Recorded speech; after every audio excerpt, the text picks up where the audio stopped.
Afternoon, good morning, good evening, everyone. This is Neil Shah and Gareth Owens from Counterpoint Research. We just came back from Huawei Analyst Summit, the 21st Analyst Summit in Shenzhen. We're joined by other colleagues as well, based out of China, to cover the event. The event lasted for 3 days, and we got a good download on what Huawei is trying to do with its strategy for this particular year and the progress so far with Huawei. And Huawei has been grappling with US sanctions for semiconductors and for a lot of US-based technology. But what we have seen, the innovation, the spent in R&D, as well as the relentless, I would say, focus on different technologies, bringing them to the market and leading the market in different space, right from cloud to network infrastructure as well as IoT.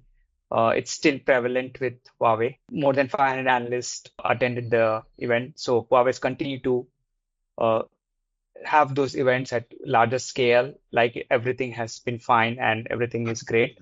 And that is what we have seen so far at Huawei Analyst Summit. And the overall vibe and attitude for Huawei team has been very positive and good showcase of different innovations, which we'll unpack in this discussion with Gareth. So, Gareth, how was your experience? I believe, is this your first analyst summit in Shenzhen? No, this is the second actually. Second one. Second one, yeah.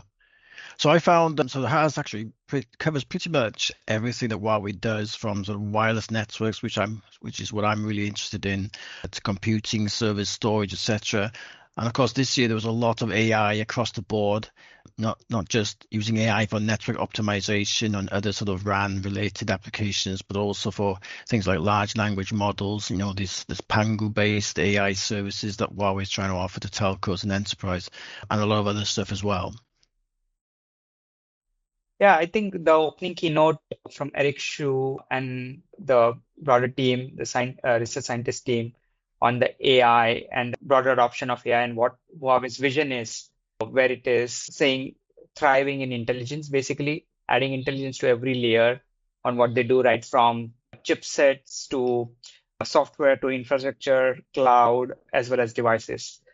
So the overall theme which Huawei started with, as Gareth, you said, rightly said, was focusing on large language models, which has been large language models and the foundational models, which has been a hot topic these days. And Huawei has built a lot of Pango models. Actually, it's in a lot of foundational models, which is called Pango models, and it's in its almost fourth generation right now.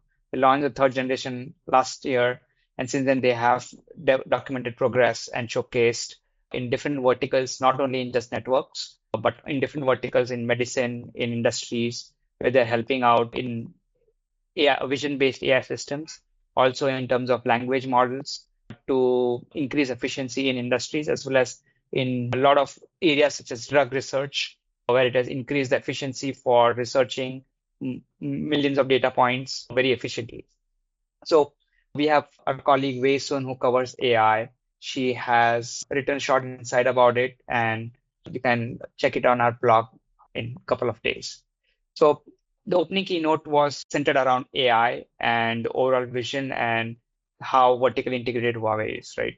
So, but when you talk about network and wireless, which is the bigger business for Huawei, right? So there were extensive deep dive sessions which we had post the keynote, and the key theme there was how Huawei is leading with the 5G advanced and 5.5G era, and what is the evolution for the beyond 5.5G as well. So maybe, Gareth, you have been tracking this space very closely.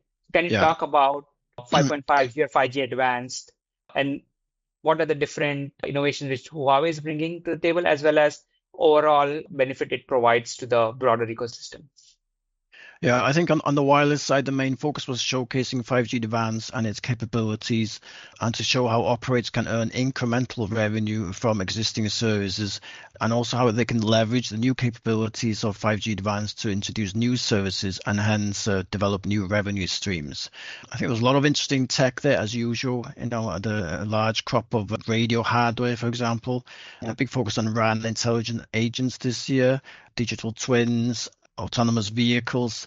Not a lot of drones, actually. I was expecting quite a bit of stuff on 5G drones. So unless I missed it, I don't think there was a lot of stuff on that, which is also an interesting area. But fixed wireless access, I think that was particularly interesting, particularly with regards to RedCap, which I think operators will be able to take advantage of very quickly. Also, a lot of stuff on passive IoT. Which I think has great potential, but is probably a few years out, commercially. So the main message I got was that operators need to improve the performance and the quality and reliability of their networks to take advantage of the new capabilities offered by 5G Advanced. So in terms of network performance, this is sort of 5G Advanced provides much higher throughputs, both in the downlink and the uplink, lower latency, and also allows a much higher number of devices to be connected. So something like 100 billion, which is great for IoT. But of course, this involves investing in some new infrastructure at a time when many operators are struggling. Right. So, Gareth, so we have been hearing for last 5 years, higher throughput, low latency, tons of devices, right? Which can, in terms of capacity, which 5G can. It has been the 5G promise, right? The foundation of Yeah, 5G architecture, 5G technology is there. But I think 5G Advanced adds something on top of it with respect to different 3GPP standards, which is yeah, going from to release 18, and also a lot of other proprietary technology on top of it, innovations from Huawei and other vendors, right? yeah. So there were a couple of, I think, discussions we had with respect to 5G Advanced, especially with respect to, I think, was it TDD multi-carrier aggregation, right? Yeah. So lots of examples of operators using carrier aggregation, so which is basically combining various TDD bands to generate a high downlink speeds, and so up to and exceeding actually 10 gigabits per second. So this involves, frequency bands 2.6 gigahertz, 3.5 Mm. gigahertz, C band, 4.9 gigahertz, as well as millimeter wave bands as well. So, a lot of operators like Hong Kong Telecom, for example, DU in the United Arab Emirates, China Telecom, DNA in Finland. So all these companies are deploying this technology. So the main benefit of the higher speeds is that it will enable new mobile services. So for example, on the consumer side, new calling services like sort of voice, video calls with real-time language translation, maybe real-time speech to text translation, things like glasses-free, 3D services, etc., etc. So these are applications that actually need high bandwidth and also low latency, which is why this technology is very suitable. Yeah, and finally, we are getting that low latency which we're talking about because millimeter wave networks are being possibly turned on in China, and that will Yeah, drive a lot of scale for everyone, right? As well as the low latency promise, which was not possible in many markets because of the very dearth of millimeter wave coverage and spectrum, right? that's right. Uh, Yeah. So and some second thing companies also, like I think South Korea are relicensing their millimeter wave bands. I think one of the operators handed back the license a few SK year or Telecom, two ago. yeah. Yeah. So now those licenses are being relicensed, and also in Japan as well. So I think there is sort of a renewed interest in the millimeter wave band. Maybe that's been driven by sort of the interest in this multi-carrier, the TDD multi-carrier stuff.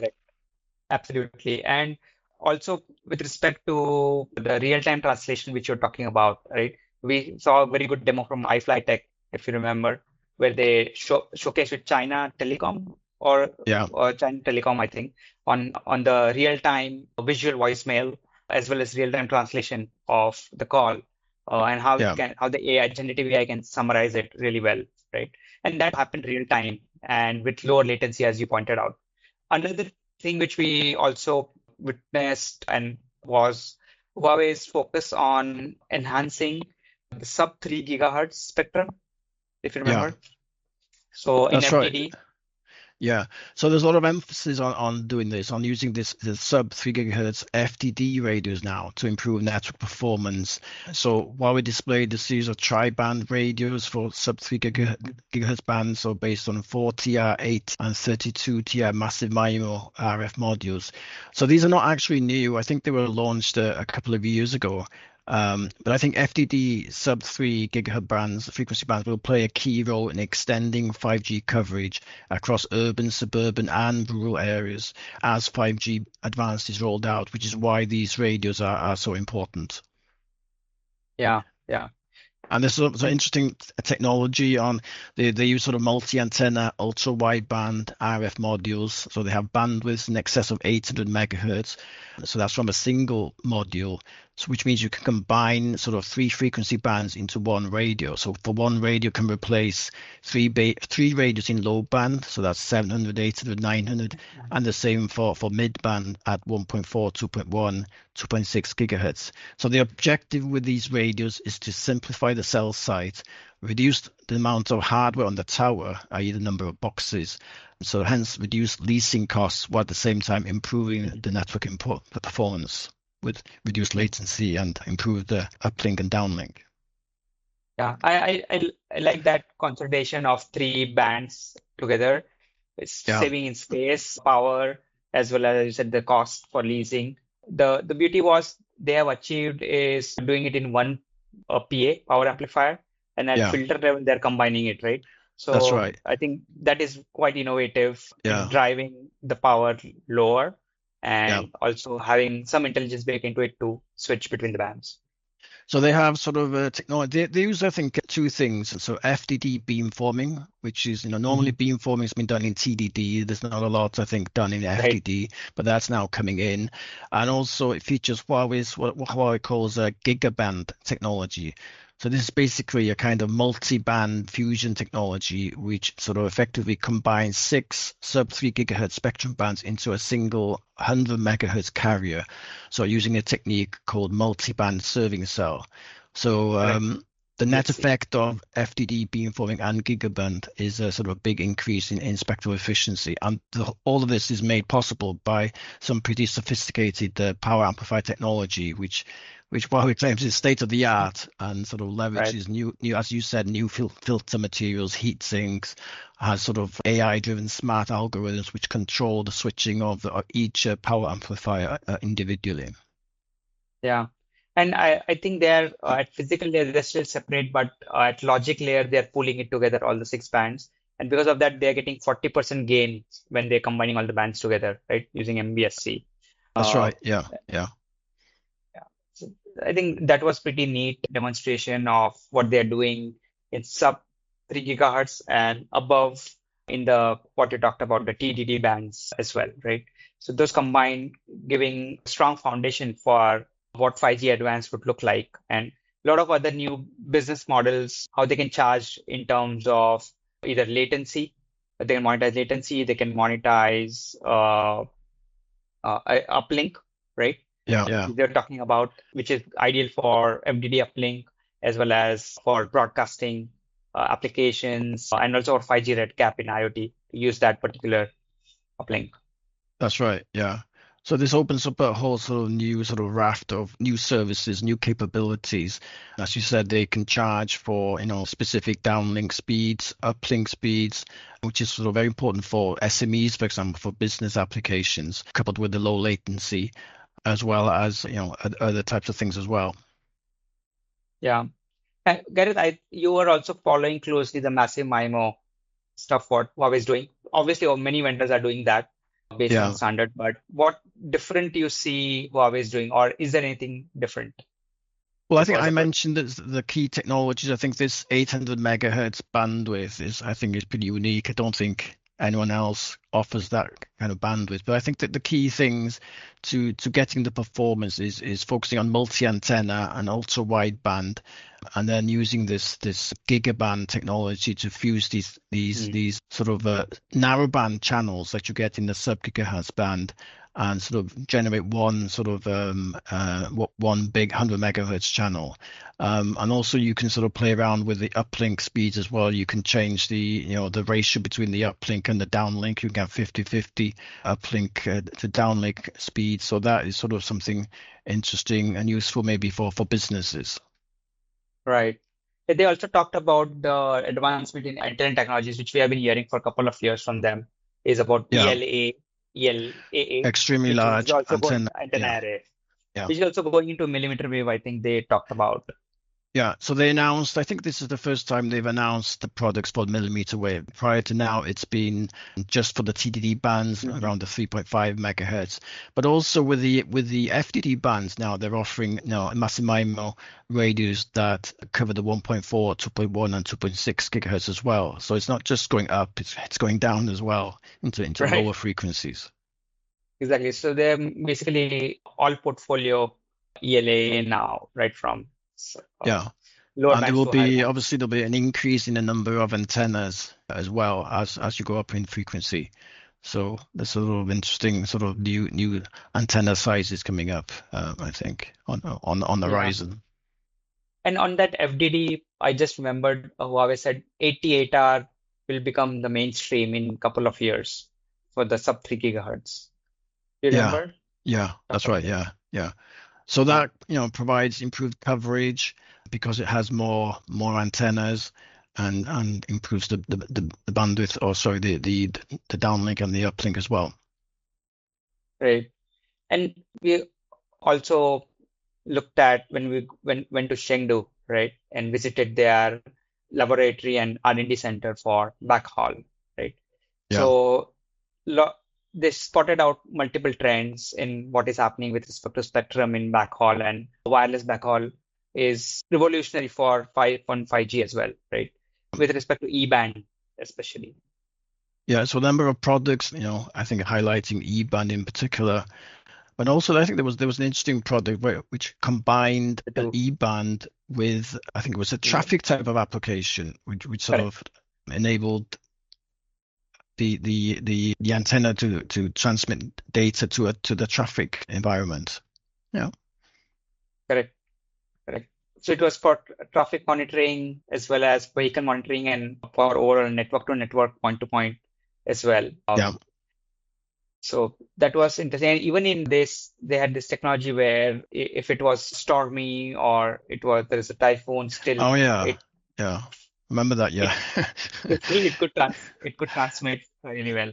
Yeah, so they had a pretty sort of harsh environment. They were testing this how to see how well the radio link was when when there's a storm, when the tower was really sort of shaking, which I think would never happen in real life kind of thing. But it was quite impressive to see how the radio link was maintained, even though they had the top of the tower was, of course, this is a simulation. I think, but it was showing how the top of the tower was shaking. The radio link could also still be maintained. Exactly. So yeah, I think those are really some of the good key highlights which we can think of from Huawei Summit, apart from all the AI work which they've been doing. And also, I think one more thing was on the network automation. This They announced China Mobile has already reached level 3 network automation, and we'll see next year some of the operators will also go to level 4 network automation. Yeah, I think a number have already reached at level 4. I think they said this. I think they gave half a dozen examples. Not at full scale, I think. Okay, okay, okay. So another, I thought, an interesting area was the fixed wireless. I don't know if you saw the display of about half a dozen fixed wireless devices, CPE devices. So Right. it's the first red cap device I think they've introduced. So this is a low cost CPE unit costing, I think they said about $40 to $60. which is sort of interesting because that opens up a sort of whole new market for operators, so they can target the lower end of the market, maybe sort of consumers that don't have any access to broadband, for example. And then also there was a sort of a $200 device called the Pro 5, which was a sort of 3T4 transceiver device. And I think the interesting thing about this was it came with sort of service experience guarantee software. So basically, this sort of guarantees the software the user experience. So that means you can offer new services. So if you can guarantee the bandwidth and lower latency, then you can offer sort of new services like 8K videos, cloud gaming, home security monitoring. So the type of services that are sort of not really possible today. So operators will be able to sort of charge extra for it. And then on the business market, if you have a guaranteed uplink, again with low latency, so this will make fixed wireless access more suitable for a lot of SMEs as well. Correct. And that also brings me to the tour we had in Chengdu about the DIS, in indoor systems, The one you distributed systems. installed. Yes. So we got a chance to install a small, I would say it was a Pico RRU. Yeah. Right? Within indoor offices, enterprises, which can boost the indoor coverage for 5G. And they have deployed series of those in indoor as well as in applications like stadium, for example. During the Beijing Olympics, they deployed close to 76 of those, covering the entire stadium of 100,000, 200,000 people, right? So that was fantastic in a sense where it not only drives a downlink throughput, but also uplink, and you don't need wires basically, right? It is all wireless. You can save on the traditional DAS systems. So I think that was quite fascinating on how much form factor wise it reduces as well as power and performance. Yeah, and how easy it is to install as well. I think, that's sort of quite impressive. Yeah. Just one click, right? It was like it took 10 seconds to install one. Yeah. It was fascinating. Yeah. So the other demo was the passive IoT stuff. Yes. So remember the Huawei car that was also in Chengdu, the sort of intelligent electric car, I think. So they showed that sort of reversing into a parking bay completely autonomously, but the actual sensors in the parking bay were passive IoT tags. So and I also showed some sort of different types of tags. Sort of, I think they have a low cost one, which they say starts around 5 cents a tag initially, and then have a middle and a sort of a more advanced tag as well for different applications. So that's definitely sort of coming ahead. But as I said, probably commercially we're still sort of a couple of years away from sort of adoption. Correct. Or I mass think adoption. it will get into the standards in release 19, if I'm not wrong. It will be standardized by then. And to your point, it was a great demo because they had these passive IoT sensors installed, and they don't need battery also. They're passive, right? That's why it's called passive IoT. And they're very cheap as a result. And they just installed in different parking spots. And if there is a movement, if there is so there is a Pico RRU in a parking lot. I think for the demo, they had a C-band, which was shooting signals, and those were reflecting back on the passive IoT chip antenna, I would say. And based on that, they would come to know the position, whether it's occupied or not. If there's a car covering the sensor, that means it's occupied, right? If it is not, it is unoccupied. And that is how it senses different parking spots. It was quite fascinating technology, and I think it will gain mass market adoption in next few years, as you said, once it commercializes. Only thing is how it is adopted into the 3GP standards and disseminated globally, right? It would be important. So that's applications we just said, Gareth, were logistics as well as indoor places like parking. Shopping malls. I think there's a lot of work on this passive IoT stuff happening in release 19. We just kicked off beginning of this year, I think. So, I mean, there's a lot of sort of things will be decided, I think, over the next year and a half. So, obviously, some of the big vendors already have their technology developed. And well, hopefully, we'll be trying to get that technology, part of the standard kind of thing. But it remains to be seen. As I said, it's going to take a couple of years at least, I think, until the standards are sort of set, and then Right. that will kick off the sort of the adoptions of the commercial adoption. Yeah.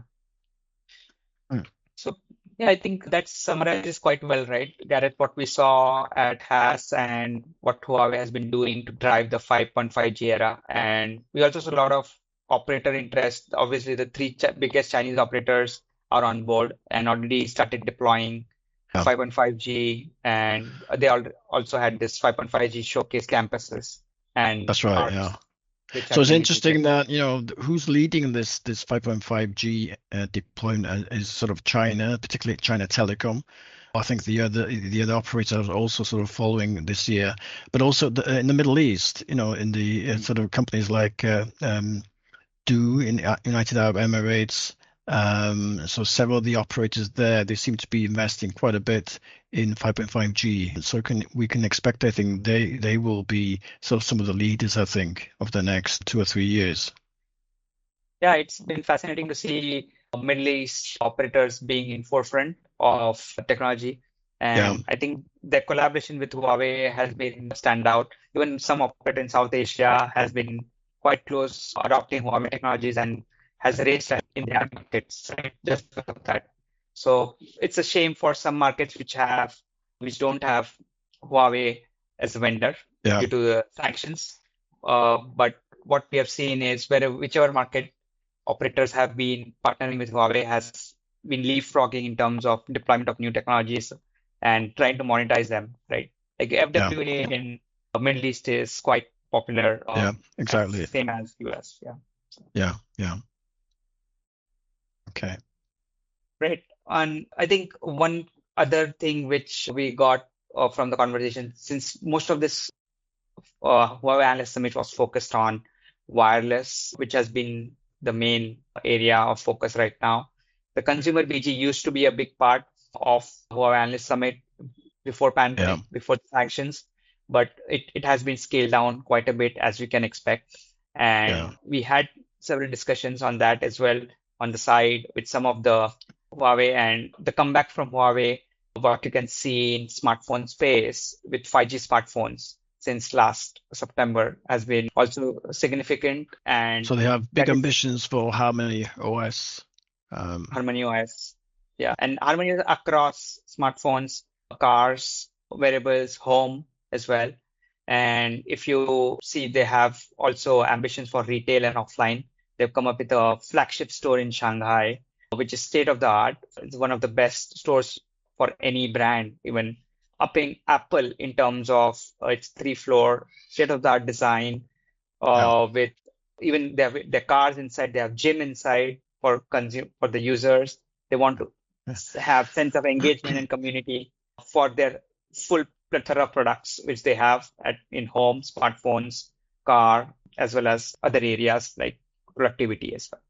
So it's been great event for Counterpoint to be covering as we cover end to end, right from chipset to networks to devices to cloud and AI. yeah, And it was a fruitful event for us to get up to speed on what is happening in China and with major vendors such as Huawei, which are also driving a lot of innovation in some other markets where they are still allowed to grow. yeah. Great. Great. Thanks, Okay. Gareth. Good conversation. I think we should do this quite often. Okay. And Right, and Neil. thanks. Great. Thank you. Great. Thanks, Neil.